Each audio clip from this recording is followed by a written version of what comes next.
Today's episode of the Bleav in Steelers show brought to you by betonline.ag. AFC Championship game, NFC Championship game this weekend. If you want to place a bet on any of the NFL playoff action, head to betonline.ag. Use our promo code Bleav. That's BLEAV. You can see that on your screen right now. You'll receive a 50% welcome bonus on your first deposit. Bet online where the game starts. Welcome to the Bleav in Steelers show on the Bleav Network. I'm your host, Mark Bergin, joined today by Bleav in Bears host and good friend of the show, Joey Christopoulos. Joey, friend of the show, it's good to see you again, my man. How are you doing this afternoon? Happy New Year, Yinzer Nation. Mark, so happy to be on the show with you. For those that only check out Bleav in Steelers, good for you, first of all. Second of all, me and Mark have had a fantastic time hosting these Bleav NFL Lives throughout the season. It's been fantastic. I'm excited to talk to you about Steelers, maybe some Bears, NFL at large. We got an NFC, AFC championship game this weekend, man. I am so excited to be here. Let's do it. We've got a lot to discuss here on today's show, Joey, and we're blessed with some breaking news on today's show. The Panthers, first domino to fall in the NFL coaching carousel. They're going to hire Frank Reich. I want to get to your first reaction, and I'll go from there. Joey, the floor is yours. What do you make of this news today?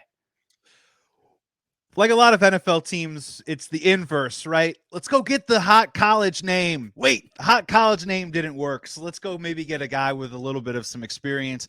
My first blush reaction is this is a very curious move for two reasons. One, as Steelers Nation probably knows, I have a lot of, my wife is a Steelers fan, so I talked to a lot of Steelers fans in her family. They were hoping that Matt Canada was going to be shown the door, and then they might put in a phone call with a guy like Frank Reich. That was the pie in the sky. And I think a lot of other organizations were maybe thinking about him for an OC position. Now he finds himself as the head coach of the Carolina Panthers. What's fascinating for me, Mark, and I'm curious to hear how you feel about this, is they're hiring Frank Reich with no particular direction at quarterback at this time.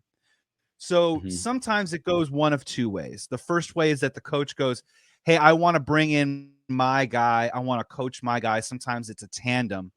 This appears to be more of a situation of Frank Reich just saying, I'll coach whoever you put out in front of me, which I think now all of a sudden keeps the options for the Carolina Panthers pretty wide open, right? Do they invest in the draft? Are they looking at an Anthony Richardson? Do they hope a CJ Stroud falls to them? Are they hoping that they could possibly trade up and move up in the draft? Or now does it put them more in the market for the Derek Carrs of the world, the Jimmy G's of the world?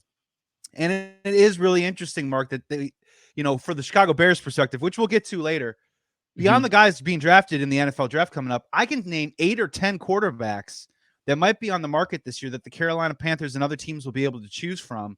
And it looks like Frank Reich is saying, just give me whoever. I will coach whoever. I do think it's a positive move for the Panthers, but again, let's see what they do at quarterback.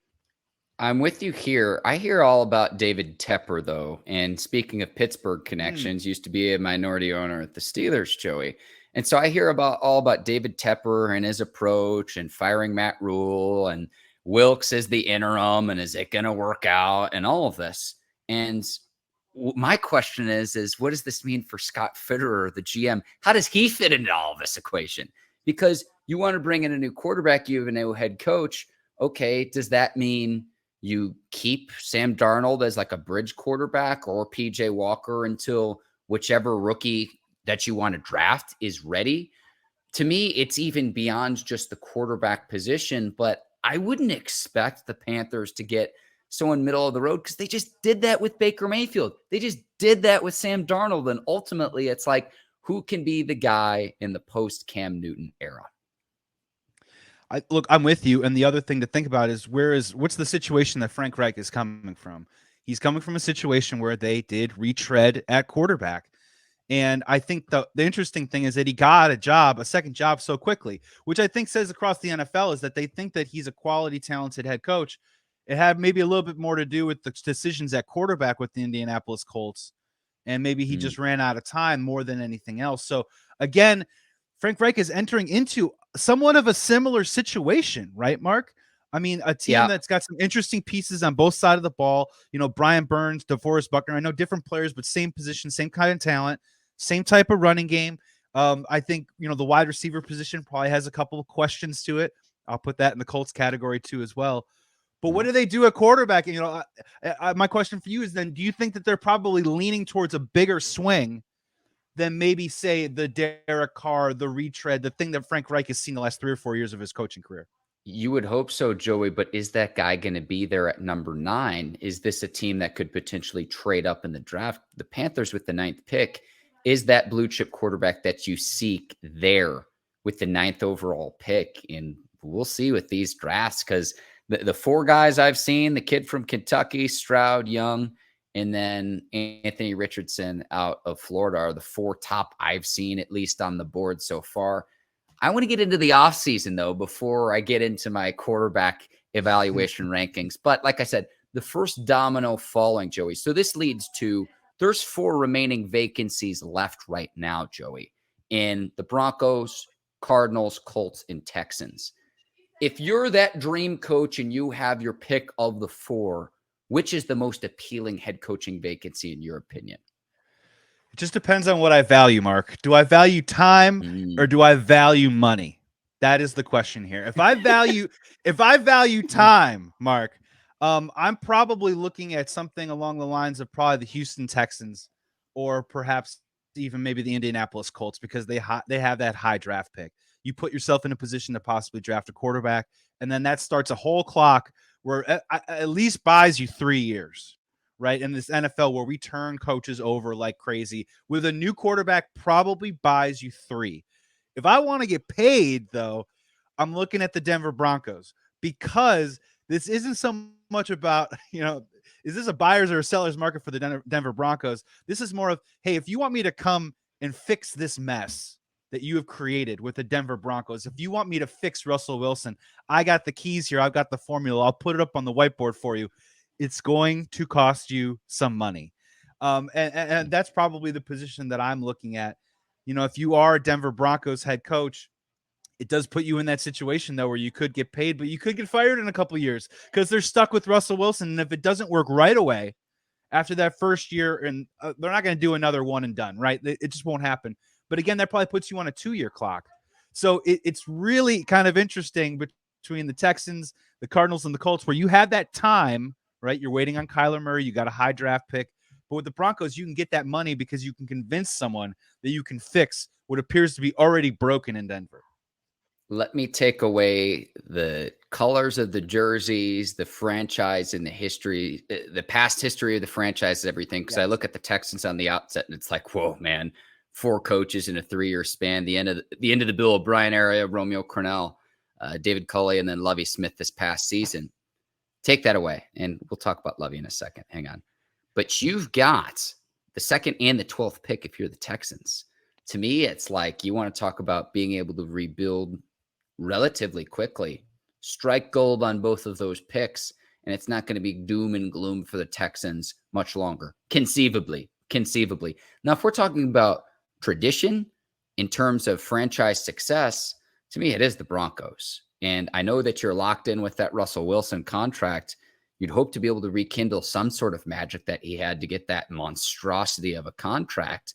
But at least with the Broncos, you have a pretty stout defense. You do have some young offensive talent. It's getting Russ back to doing the things that he did that made him so successful for several years in Seattle. And I'll just throw a name out there real quick. I know that he just got fired recently. I haven't really seen anyone reporting on it, but Byron Leftwich in Denver is interesting to me. And I'm curious to kind of hear what your take is. If you are the Broncos brass right now, are you leaning defensive minded or are you leaning offensive minded? It has to be offense. Has to be offense. Has to, because right? Look, I know you want to zig when everyone else is zags. You look at the teams in the division. Mahomes and Herbert aren't going anywhere for the next decade. So you've got to be able to keep pace with them. It's amazing because Leftwich was such a hot name a year ago. And then this season, it's like it's fallen off a cliff. It's like, well, wait a second. Did he really have the personnel to be able to run the ball? Because the only other team that was worse than the Bucs this past season was the Rams at running the ball. So then the onus falls on an ancient Tom Brady to move your offense. And they had injuries throughout the offense and up front, including the center, Ryan Jensen. So it's like, does Byron Leftwich just forget how to call plays and be successful with Tom Brady-led offense? To me, the answer is no. You can't make a gourmet meal with bologna and potato chips, Joey. And I would argue that's what he had this past season with the Buccaneers. And just let's just pile on really quick. I think it's fairly kind of disgusting what they've done to Byron Leftwich in Tampa. If we all remember correctly, he was a finalist for a Jacksonville Jaguars job. And I'm pretty sure Tampa Bay called him up and said, no, stay in house. I'm sure Bruce Arians gave him a phone call and said, no, stay in house. Let's keep this going because you might have a future as a possible head coach in the Tampa Bay organization, or at the very least, we will help you get your next head coaching opportunity if you stick around. Next thing you know, they turn around and they fire the guy after he goes 8-9 with all the points that you've just made, especially when you begin a season where you have to lean on Leonard Fournette more than you used to because your rookie quarterback fumbles. I mean, that's a tale as old as time. You should have seen that coming. So this isn't a Byron Leftwich problem. This was a Tampa Bay Buccaneers organizational problem. And the way they kicked him out of the door, I think was wrong. It's terrible. You mentioned Frank Reich off the top of the show as a possibility if the Steelers would have had an opening at their offensive coordinator position. Byron Leftwich is another guy. Byron Leftwich is another guy who I would have considered for the Steelers, to where I think that would be just a natural fit, considering he played for the Steelers back in the day too. So listen, I understand why they kept Matt Canada. I was on record saying I wanted Canada gone after the bye week. There's no doubt the Steelers offense improved on the back half of the season.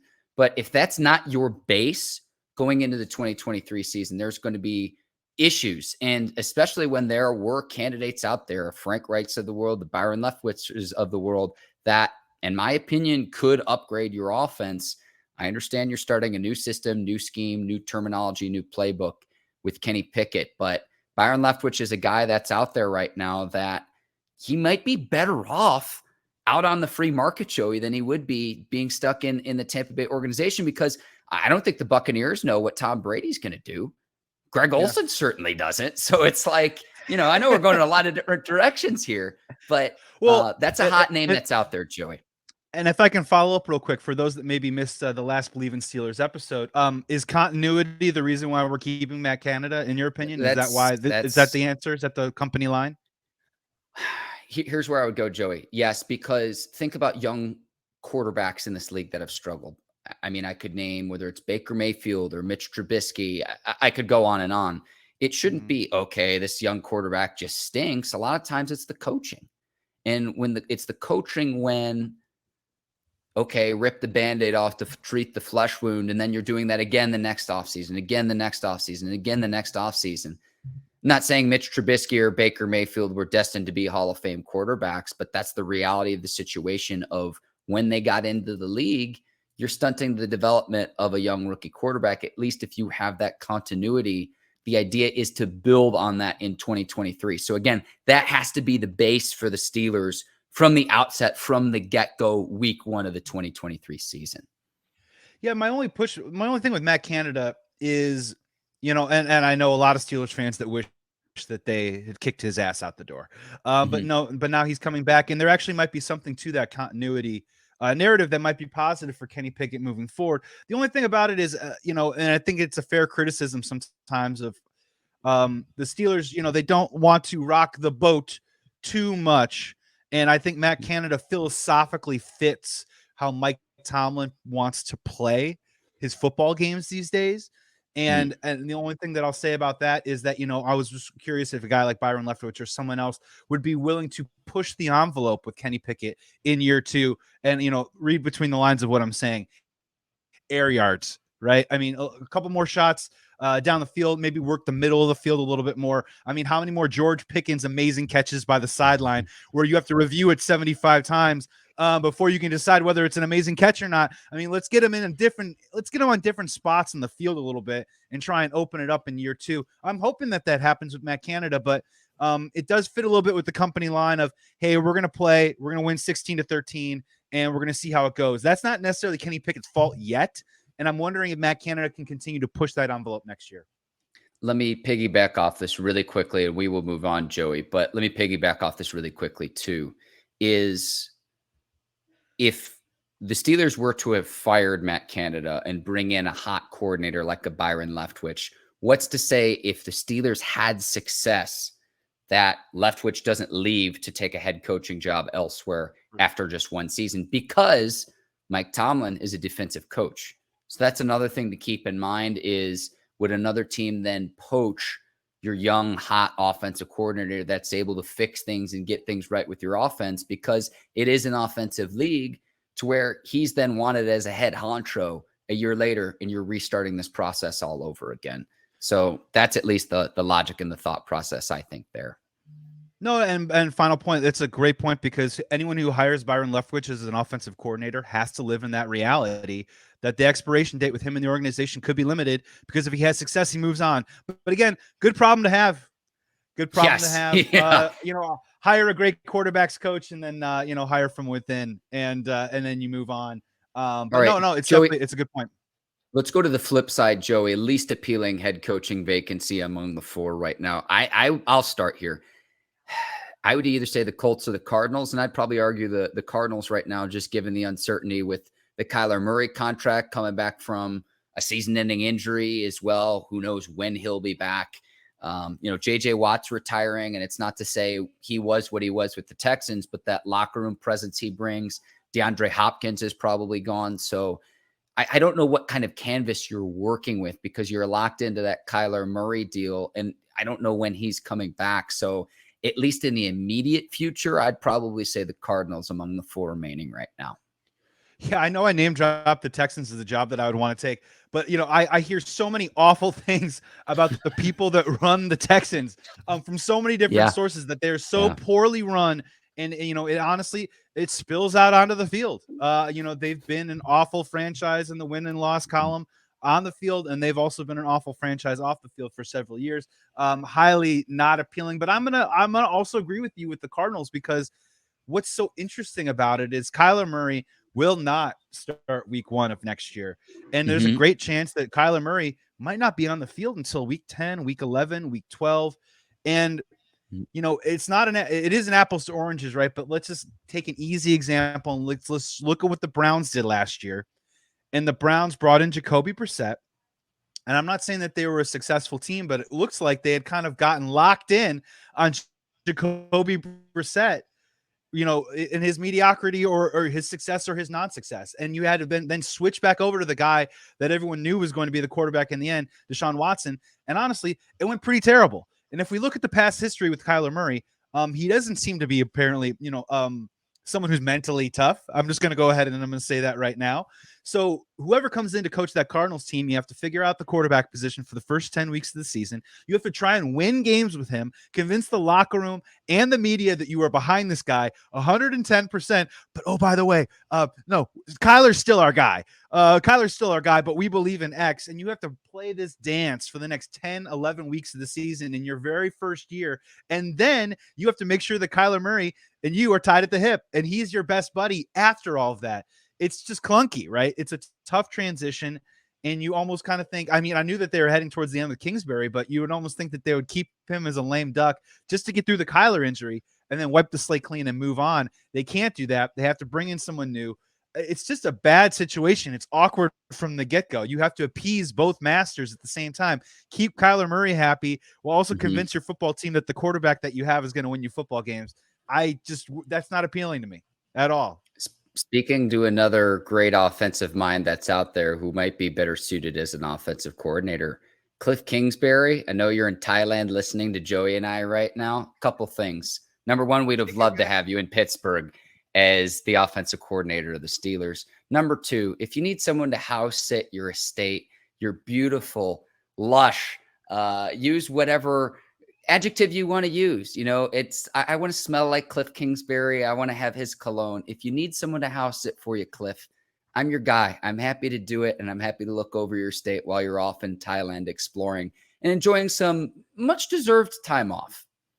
We're very cleanly, right? We're very cleanly. We no noise. We don't do loud noise after 9 p.m. We're not those kinds of people. And we will most certainly sit on every single plush couch that you have. And we can work a remote very easily. You don't need to leave directions out for us of how to work your DirecTV and all of your different streaming options. We can figure it out quickly. We're low maintenance. This to me is like the number one storyline of the offseason, Joey, is what happens to his estate now that he's no longer the head coach of the Cardinals. Like, where does Aaron Rodgers wind up? Tom Brady, Lamar Jackson? I don't really care. What's happening to Cliff Kingsbury estate? I'd like to get to the bottom of this. I mean, someone in his close circle, right? One of his buddies has got to be house sitting and having the time of his life. Oh my Hopefully not like a gosh. weekend, Oh, not like a weekend at Bernie's time of your life where, you're kind of having a memorable moment that could also put you in jail. But, yeah. you're really just kind of like, you're just savoring it and you're counting down the days and you're like, Cliff, Thailand is beautiful, buddy. You stay there as long as you need. We're fine Yeah. here. Let's just we're host the next NFL draft. Let's just host it at Cliff Kingsbury's place, at his pad. In all honesty, and it was one of the luxuries Come at you live. having the remote draft during the pandemic and everything too. Is we got to see Cliff Kingsbury in his element. Oh man, we'll have Ike out there. He'll be grilling some meat. We'll bring some stuff in. Love it. We'll have Corey with the little chipping green in the back. It'll be great. Enjoy your time, Cliff. Enjoy your time. Absolutely. Give us the keys and everything will be fine. We will move on. I'm going to be Ryan Poles. Excuse me. You're going to be Ryan Poles. I'll be Omar Khan. In retrospect, ahead of the NFL trade deadline this past year, I call you in to say, hey, we want a second-round pick for Chase Claypool. At the time, I know you're trying to pay to keep the lights off, keep Claypool away from the Packers, but how quickly are you hanging up the phone in retrospect with this deal, Joey? Are you sure you don't want our newly acquired Ravens pick? It's pick 54. Good number. It's a good number. Look, as it stands right now, Steelers Nation, this is a gigantic win for the Steelers. Lo and behold, the Steelers move on from a wide receiver and they win out again. Surprise, surprise. A headline that I've never read before. For the Chicago Bears, I do have to say though, for the Chicago Bears at this time, it is an INC. It's an incomplete just for right now. I agree. Of course, I agree. Because look, when he came on for the Chicago Bears, and look, this could be an indictment on Chase Claypool. This could also be, hey, let's wait and see how it goes, because the only thing that they were letting him do was run go routes, comebacks, and bubble screens. That was it. And honestly, those three things that they were letting him do, they only let him run it maybe 10 to 12 times a game. They were not playing him every single snap. And I think a big part of it also was the way that we ran our offense. We were trusting our wide receivers to do a lot of blocking in the outside run zone scheme. So if he wasn't able to pick up those blocks or understand a little bit of what we were trying to do out there with our bad offensive line, maybe we weren't able to just kind of throw him out there for a ton of snaps and just see what happens. So let's give the guy the offseason. As you guys know, that he is coming up for a contract after the end of next year. He is going to be incentivized. Does he have a long-term future with the Chicago Bears? I don't know at this time, but I think the reason why we made this trade was to try and give Justin some more people around him, not to help him succeed tomorrow, but to try and give us some more evidence to say, this is our guy. Justin Fields, we know with the legs, we know with the head, we know with the heart, we don't know with the arm yet. And a lot of people are criticizing him for his arm. Can he pass the ball? We need to give him more opportunities to provide more evidence to close the case on that. So, the fact that it turned into the 32nd pick is incredible for the Steelers. What a move. And let's be honest, you guys are going to draft someone amazing at the wide receiver position again, as you do every single year. It makes me so wildly upset.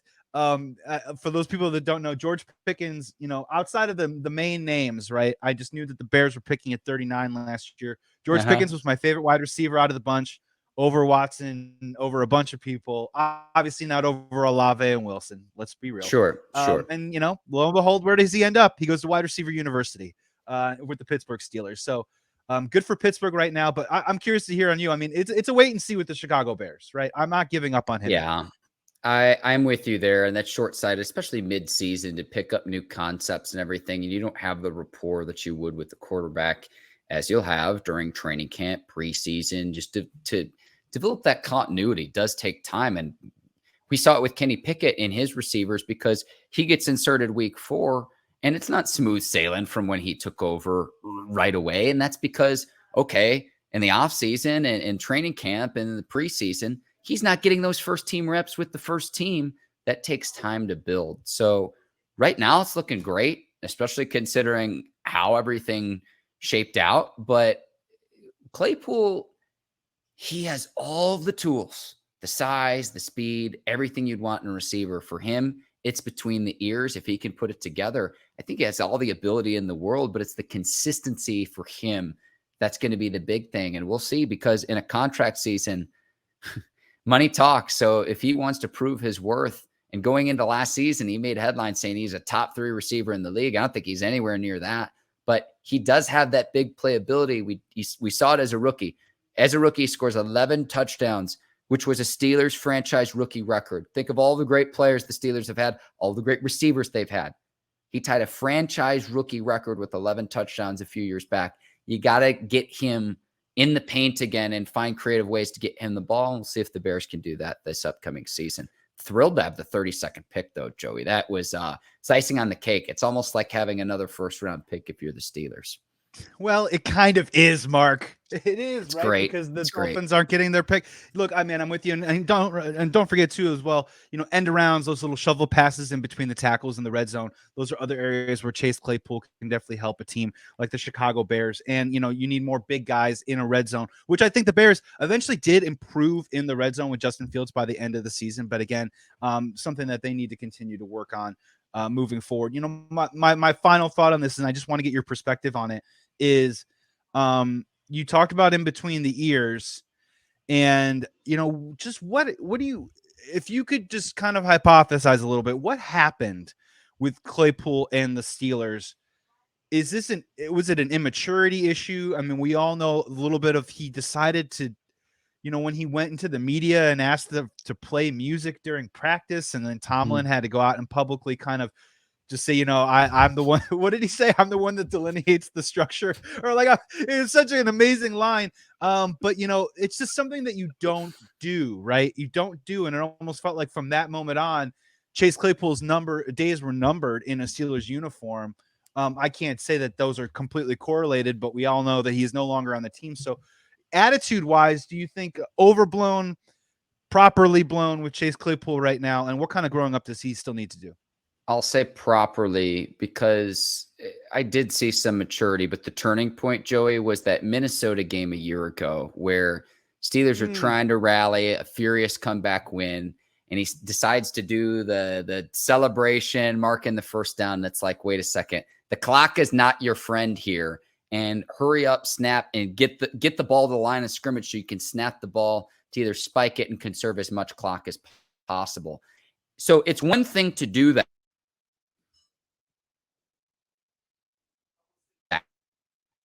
Other thing now has to acknowledge, yep, I goofed that play. I've got to be better about the situational awareness of what it takes to win a football game in this league.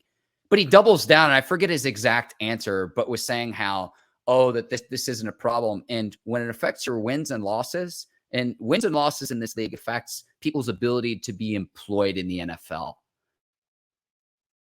When that to me was the turning point. I'm not saying that is the reason the Steelers traded him, but that was a turning point to me, to where it's to say, hey, let's see what else we got. And the Steelers draft 2 receivers, not just George Pickens, who we all know and love, but Calvin Austin III, who didn't play a snap this season on IR all year long.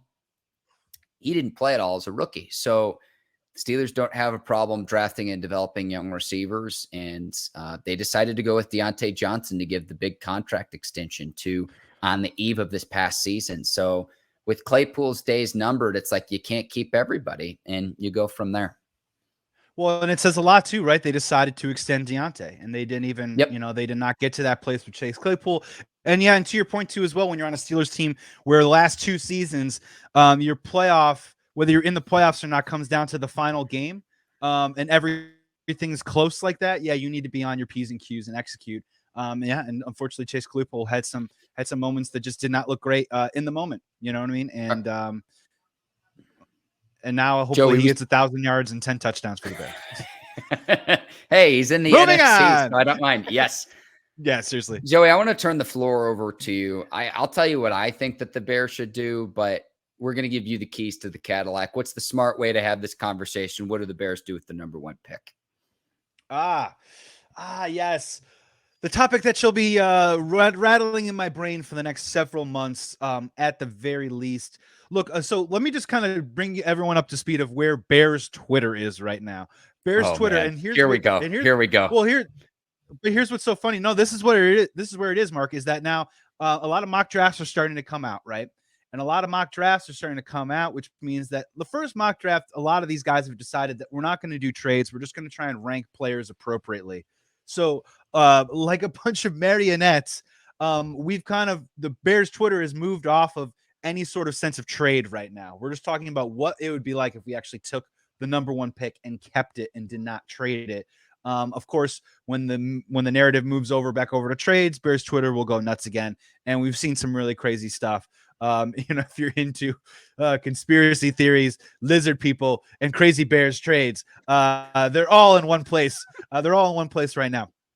But here's the thing: is that we have to keep in mind that at the very least, Mark, here's the smart conversation: is that you have the number one pick. And I'm not saying this to be obvious. I'm saying this to remind ourselves that this is a good thing. The possibilities of this going poorly, or we're already trying to gauge pass fail of what the Bears do or don't do with this pick, and whether whatever we trade for, is it enough? Will it be enough ever? Guess what? If you trade for something, you're getting more.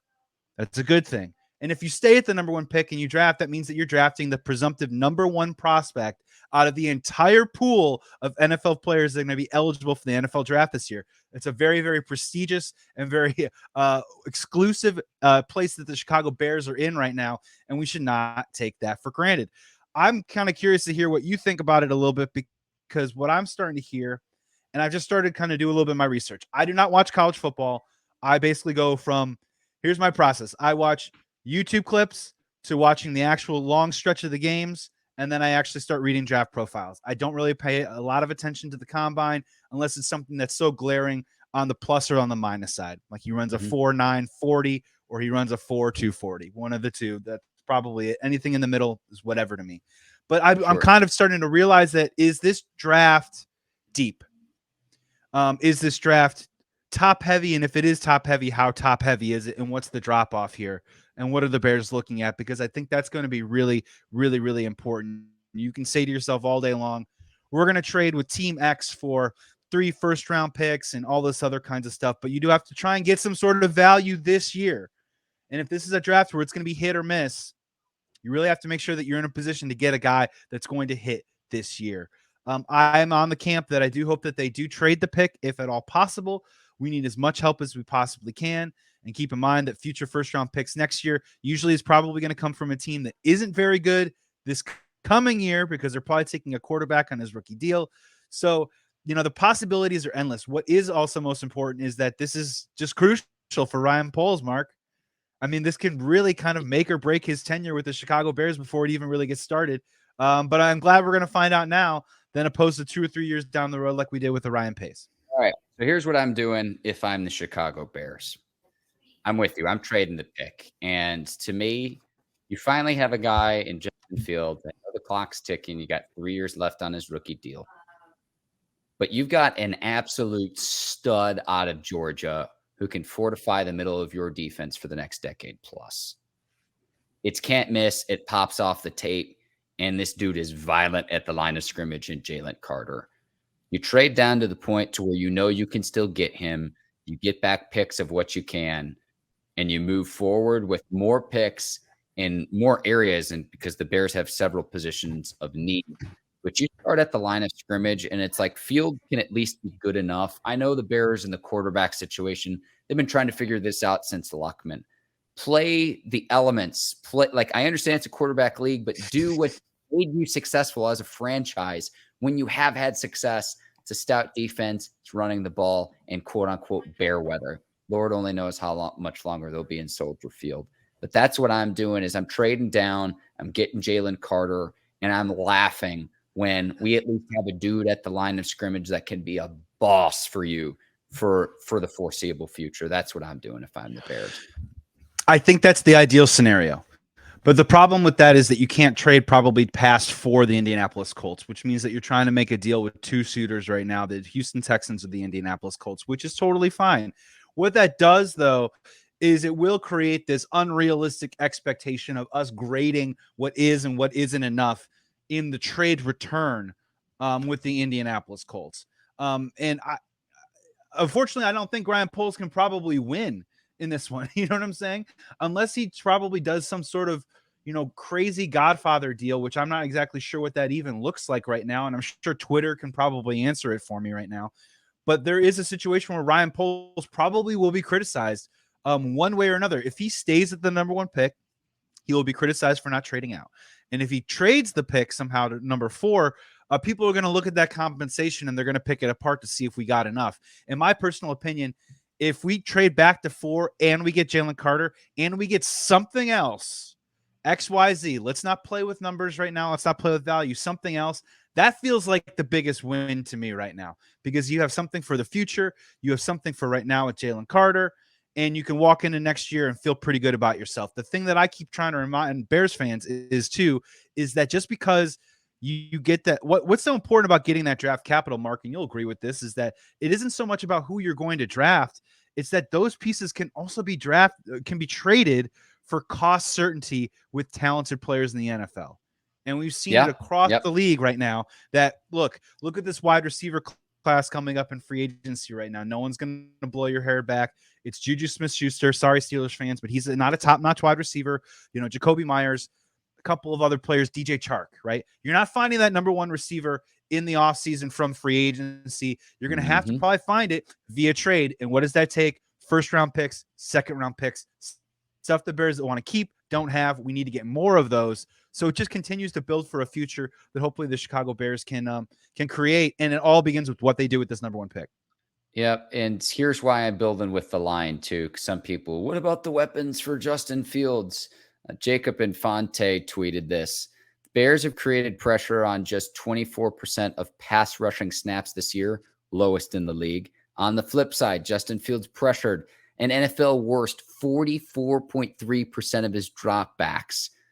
You got to fix the trenches, sacked a league high this year as well. I understand that there's things that he can do to help prevent that. But if your receivers aren't getting open and the boys up front aren't blocking for you, you got to fix and patch one hole at a time. And for me, it starts up front. And that's where I'm starting for the Bears. So you start that by getting the biggest stud up front, because if you don't have a stout interior, Joey, nothing else matters. You could get Will Anderson. You could bring in Bryce Young, have 5 years of Bryce Young on a rookie deal. Bryce Young at 180 pounds soaking wet behind the Chicago Bears offensive line sounds like a recipe for disaster, if you ask me. It's no knock on Bryce Young. It's the reality of what the Bears' current roster configuration is right now. And this is a little inside football, so I don't want to get too far into the weeds on the Chicago Bears here on the Bleav in Steelers podcast. But another big thing that we talk about, one of the big things that we talk about in Chicago too as well, and this is why you need to fix that offensive line and that defensive line, is that there is a conversation right now about, what type of receivers are going to help Justin Fields moving forward in the future. What the Bears deploy right now are big physical receivers. Now, Equanimeous St. Brown was a productive player for us this year, not because of what he did catching the ball, but what he did in the blocking game to be able to help Justin Fields, and our running game. We had one of the best running games in the NFL. Part of that reason was we got big physical receivers like Equanimeous St. Brown, N'Keal Harry, and obviously we traded for Chase Claypool, guys out there that can help kind of shore that up a little bit. There are a lot of people, though, that think, does Justin Fields really need big physical receivers that might not necessarily get open? Maybe you have to throw them into a little bit tighter windows. Or does Justin Fields need someone that is quick, that is twitchy, that can play in the slot, can also play to the outside too as well? And all you need to do is get the ball into his hands, or all you maybe need to do is chuck the ball 40 yards down the field, and the guy's going to burn a guy down the field and be able to make that pass. What is going to help Justin Fields more? What type of receiver is going to help him? So the question is, why don't you just fix the offensive line first, and then you can start figuring out the type of wide receivers you want, instead of trying to create the wide receivers to protect your offensive line? That seems a little backwards to me. That's how the Chicago Bears have been doing it. And honestly, by taking a guy like Jalen Carter, it's going to do wonders for us if we can get some extra picks. I would love that first-round pick next year. I would really love to get that second-round pick from the Colts or the Texans and get back into that area that we already gave up for Chase Claypool. And then we can start playing around in the world of offensive linemen on that side of the ball and sort of take it from there. But here's the thing, though. It's fascinating. It's interesting. Everyone's talking about the Chicago Bears, and it's going to create a lot of polarizing conversations. And automatically, our second-year GM, who's never done it before, is already in the off-season of his life right now. Yeah. And I would say this is probably a more crucial off-season than the Mitch Trubisky one. Yes, yes. And here's the thing too with the Bears, number 1 overall pick. They haven't had the number 1 pick since the 40s, which is like the Bears aren't even good at being bad, Joey. Hey, You know talk what I to the mean? Chicago Like Bulls about that too while we're at it. yeah. All right, so the Yeah, no, Bears have like Chicago sports teams 92. can't suck. I love your hat too right now. I'm wearing a throwback 90s Bulls hat, 92 season. Joey, which free agent do you want to see the Bears sign? They've got about $92 million, almost $100 million in salary cap space. Is there a name out there that's like, go get that guy, go sign him yesterday? There's a lot of interesting paths that I think the Chicago Bears can take. I think they need to probably go again. They probably need to go quantity over quality one more season. They have, as you mentioned, they have a ton of cap space. I hope they don't spend it all in one off season. My beautiful co-host with Bleav in Bears, Corey Wooten, wants a guy like Marcus Davenport, a guy like a Deron Payne. They need quality professionals. I mean, I know we want to get younger on the defensive line, and on the offensive line, but eventually you need to get some people that know what they're doing out there a little bit while you are trying to infuse some youth into both sides of the football on the trench side of things. So, Marcus Davenport, Darren Payne is interesting. A guy that's kind of another interesting name out there that I don't think is going to cost them as much as Roquan Smith, but you can kind of get that production back a little bit. Pairing a Jack Sanborn with a Levante David is interesting. I think Levante David's probably going to want to go to a winner. But if you want to say to yourself, okay, well, we're still a little bit of a work in progress. Can we get some professionals in the room, get some leaders here, and really fortify what is already turning into a very strong secondary with another linebacker like Levante David if the Buccaneers do blow it up? I'm very curious about that. In terms of free agency wide receivers, I don't really want any of them. If you look at the tight end position, I think the tight end position is going to be interesting. There are going to be some names out there like a Mike Gesicki. I think Hayden Hurst hits the street one more time. If the Bears could get a second tight end, I do think that is really going to help out a running first quarterback like Justin Fields. We've been kind of comparing his game a lot to Cam Newton. And part of that isn't so much of the makeup of the player, but just obviously, the style of the physical traits and the style that they play with. And if you look at Cam Newton, once they brought in Greg Olsen and had someone there in that tight end position, that inline, the guy can also maybe go out and catch some passes. I like Cole Kmet a lot, but we need a little bit more of that. I'd be very interested in that. And then keep your eye out on the trade market. The trade market with the Chicago Bears is going to be very interesting for that wide receiver. They've been tied to DeAndre Hopkins. Corey Wooten wants, he wants Mike Evans. He wants them to take maybe a run at Mike Evans. I think Devontae Adams is probably pie in the sky. I don't see that probably happening. But we'll see what they can possibly do from that area. They need 1 to 2 more guys in that area. And then the big X factor, Mark, and I want to get your opinion on this. If you are the Chicago Bears and you don't like this wide receiver draft class, you don't really like the free agency class, and you got to keep your powder dry from the draft capital standpoint, and you got a ton of money, would you spend on a running back? Would you spend on a Josh Jacobs? Would you spend on a Saquon Barkley if you're the Chicago Bears? Someone's going to give it to him. Someone's going to give him that money. No. Yeah. Because Herbert, I think, can at least help carry some of the load. I don't know if Herbert's a number 1, and I know, Barkley would be an upgrade from Montgomery, at least in theory. But again, that comes with a price. So I would say no, because I think you can get that level of production from someone you're paying a fraction of that salary. It's more about the positional value of running back more so than it is Saquon Barkley itself, Joey. Yeah, I just think I'm not there with Saquon. I wouldn't. It's a depreciating asset. Oh, absolutely. And I mean, you're going to be, the guaranteed money alone. We're looking at deals. I'm not saying Saquon's Zeke Elliott, but you know what I mean? We see these deals happen all the time, and they rarely do work out unless your name's Derrick Henry, or maybe if your name's Christian McCaffrey to this point. But if you're the Chicago Bears in free agency, I think it's an unsexy offseason, man. I would spend a ton of money on the defensive line, offensive line, maybe not top shelf, big dollar name guys. Like I don't think Orlando Brown or Mike McGlinchey or any of those guys on the offensive line is going to really do it for the Chicago Bears. But if they can just get quality professionals and just get better at those two sides of the ball, I think you will see progress. I'm not saying the Bears are going to win the Super Bowl next year, but I do not expect them to be a top 5 NFL draft pick the following year. I do absolutely expect progress at that point, right? I mean, you'd have to think that. I mean, Mark, do you know what Justin Fields' career record is right now? You ready? Are you ready for this? Lay it on me. Lay it on me. It's 5-21. Brutal. He's 5-21 as a starting Brutal. quarterback. And I know, look, wins and losses, it doesn't speak, it doesn't tell everything about the player. But eventually, it is going to say a little bit of something, right? Of like, is Justin Fields our guy? Oh, I don't know. He has a record of 9-34 heading into his 4th year as an NFL quarterback. There's an optic there that doesn't look very good. And at some point, you do have to put the guy in a position to say to yourself, can you go out and win us a football game now? Can you go out and do that? We fell short this year, and we all know why that happened. Next year, it should look a little bit different. And I don't if you can't get into the playoffs with a quarterback on his rookie deal, Joey, you're delaying the inevitable, in all honesty. And this is what's going to happen with the narrative, because it happens with young quarterbacks in this league. He's still the shiny toy, and it's incredible what he does, the marketability, the runs, the electricity, the excitement. But if you can't win with a quarterback on his rookie deal, it's not going to get any better when you give him that massive contract extension. So that narrative about Justin Fields is going to change real quick. So if you're not just making the playoffs, Joey, I'm talking about contending, because these are conversations we're already starting to have in Pittsburgh with Kenny Pickett as he enters year 2, because when you got a rookie quarterback on his rookie deal, if he's worth his salt, he will quickly outperform what he's making on his rookie contract. We're seeing it with the Bengals right now with Joe Burrow.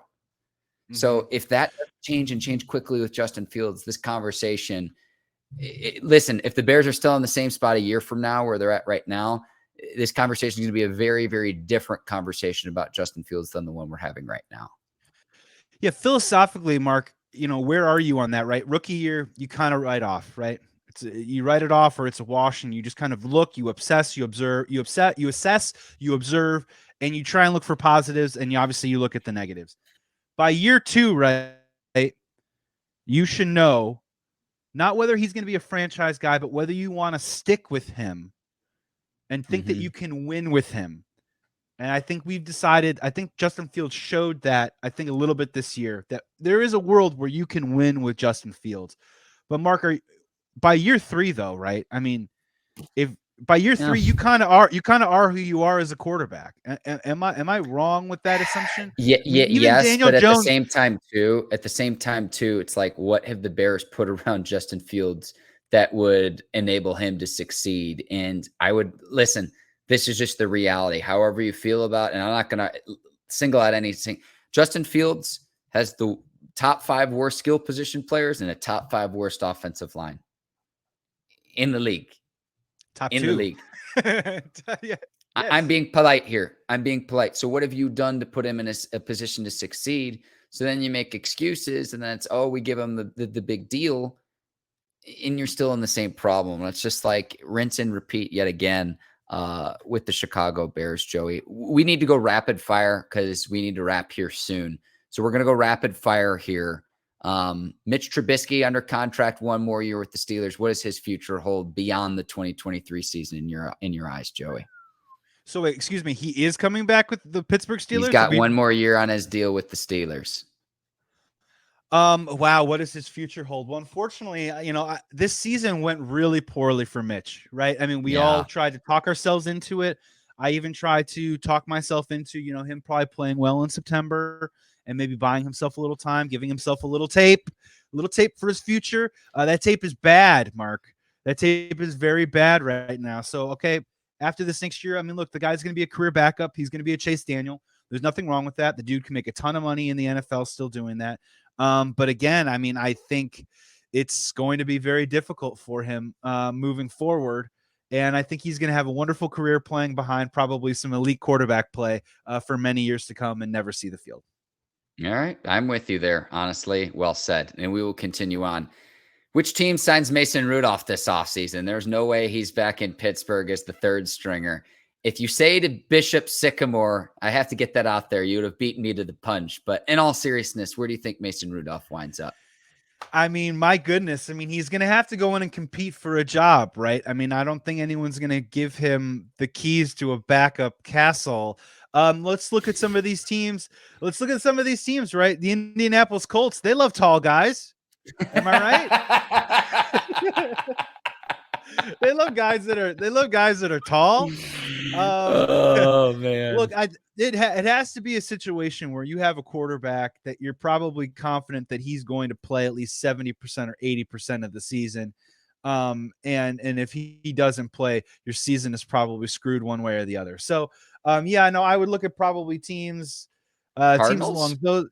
I think Cardinals, yeah, Cardinals isn't a bad move. I'm kind of curious to see, what do the Dolphins do exactly? Not just with Tua, but with Teddy Bridgewater moving forward. Mm-hmm. Does Teddy move on to somewhere else? Maybe Mason lands in a place like that.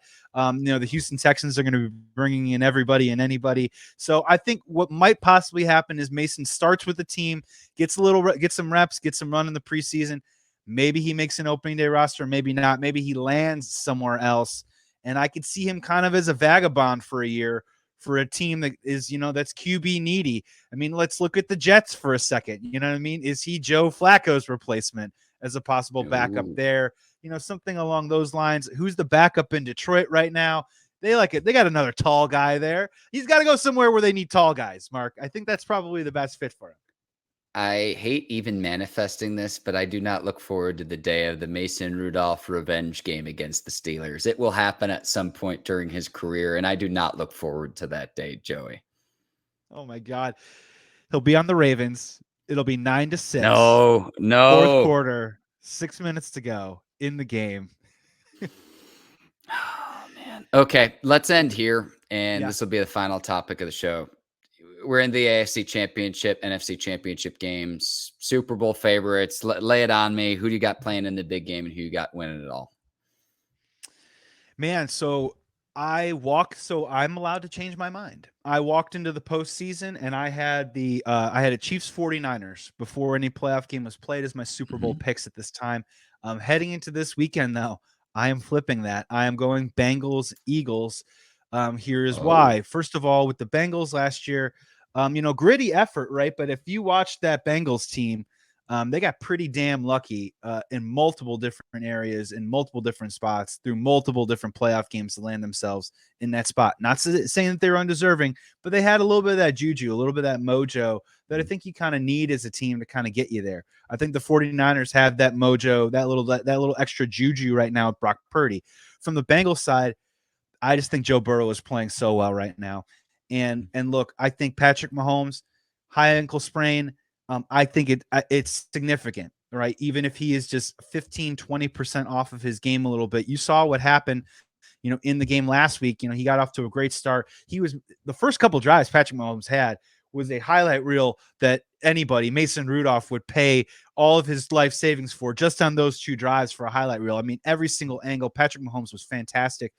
After that injury, obviously, it was a little bit of tough sledding. And you just got to ask yourself, outside of Travis Kelce, where is it coming from the Chiefs' perspective? And I get it. mm. Andy Reid can drop a great play like anybody else, but this is a consistency factor. This is a 4 quarters factor for me right now. And Isaiah Pacheco and Kadarius Toney and even Juju, who is that guy that's going to be able to step up not once, not twice, but 4 or 5 times in that game to kind of balance out just the way that I think that this Bengals offense is playing right now and the confidence that Joe Burrow has. And, you look at that Joe Burrow versus Patrick Mahomes. It's crazy that Burrow is 3-0 lifetime versus Patrick Mahomes right now. Mhm. But I got to tell you, I think it goes to 4-0. On the other side of the ball, the 49ers are playing great. You started to see it, though, from Brock Purdy. Just a little bit, right? It's not Mm. midnight for Brock Purdy, but it's 11:45, and maybe it's time to call an Uber because your ride might turn into a pumpkin. It's getting dangerously close. And I know that the Eagles have a hard time stopping the run, but I still think the Eagles have enough blue chip players on defense. Their offense is doing just fine. And look, 49ers are going to need to score more than 19 points in this game to beat a Philadelphia Eagles team. So I give the edge to the Eagles right now. So I got Bengals, I got Eagles. And if you put those two teams together, give me Joe Cool. I'm sorry, man. The Super Bowl might be coming out of the AFC North this year. The Bengals might be Wow. taking it home this year. Bengals win the Super Bowl. Wow. Wow. Joey Christopoulos. What a pick. What a pick. I'm on record. Listen, if I don't pick the Chiefs, my family now lives in Kansas City. I'm out of the will, Joey, so I have to pick the Chiefs. I don't have a Yeah. choice. And then I'm going with the Eagles as well, and I've got the Chiefs winning in the Super Bowl. We go against Mahomes every year. the 3-0 against the Bengals. I think that motivates them. And everyone made such a big stink about the Bengals being without 3 of their starting offensive linemen against the Bills. Didn't make a difference in that game, but could it against Kansas City, who will be playing at home, Arrowhead Stadium, one of the loudest stadiums in all of professional sports. So that's the reason I'm going with the Chiefs. And then the Eagles, they've just beaten teams in a multitude of ways. And it's as simple as, okay, very, very evenly stacked teams when you go to the matchups. But to me, it's Jalen Hurts over Brock Purdy, at least on paper. So that's why I'm picking the Eagles there. And I think the Chiefs take care of business because we do this every year. And it's like, oh, who's really the top quarterback in the league? If Burrow beats Mahomes, it will be Burrow. At least that'll be the conversation. But Mahomes is in the elite tier 1 status and deserves to be. And even on a bum ankle, I think he finds a way. I just think the offensive genius of Andy Reid, Eric Bieniemy are going to find a way, because when Mahomes left that game, they pounded the rock with Pacheco and were able to get it done. And that's the listen, Josh Allen has taken his lumps. Bills couldn't run the ball this season. It's not a news flash, but when you need it, point blank period in the playoffs, and you got to get it done, they couldn't do that. The Chiefs did that when Mahomes went down and they had Chad Henne in the game. So that's the reason. Listen, it's going to be 2 excellent matchups. And right now the spreads are less than 3 points in each game. So I cannot wait. Joey, I want to give you the opportunity to plug your shows. I know you do a multitude of great work here on the Bleav Network. The floor is yours. Plug whatever you need to. And thank you for your time this afternoon. Well, Mark, thank you for bringing me here on Bleav in Steelers. Fantastic program for everyone watching. Continue to watch. Tell a friend about this show. Keep on coming back. It's going to be a great offseason, man. You do such great content. And, the friendship that we've developed over the last couple of years has been awesome, man. So I can't wait to do this again with you very soon. Thank you for giving me that time. Twitter, you can follow me at Joey Sports Guy. It's vague. It's easy to remember. Just go ahead and do it. Check it out. You can follow me. Obviously, we talk a lot about Chicago sports, but we try and branch out as well, talk major NFL and major sports too as well.